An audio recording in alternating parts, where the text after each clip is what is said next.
ফেরাউনের ঘরে একজন দাসী ছিল। সে একদিন ফেরাউনের মেয়ের চুল আঁচড়াচ্ছিল।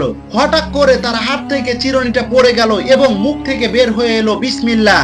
তখন এই কথা শুনে ফেরাউনের মেয়ে জিজ্ঞেস করলো এর মানে কি। তখন বললেন আমার ও তোমার বাবার রব আল্লাহ। এই কথা ফেরাউনের মেয়ে ফেরাউনকে গিয়ে সব খুলে বললেন এবং ফেরাউন খুব রাগান্বিত হলেন এবং তাকে দরবারে ডেকে পাঠালেন। তখন ফেরাউন জিজ্ঞেস করলেন হে নারী, আমি ছাড়া কি তোমার কোন রব রয়েছে?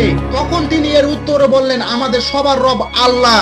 তখন ফেরাউন নির্দেশ দিলেন এই মহিলা ও তাদের সন্তানকে ফুটন্ত তেলের মধ্যে ফেলে দাও। মহিলা চোখের সামনে তার ছেলেদেরকে ফুটন্ত তেলের উপরে ফেলে দিচ্ছে।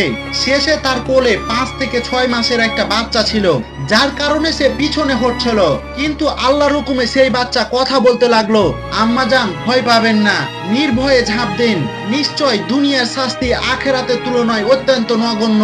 আল্লাহ যেন আমাদের সবাইকে পরকালের আযাব থেকে রক্ষা করেন। সবাই বলি আমিন।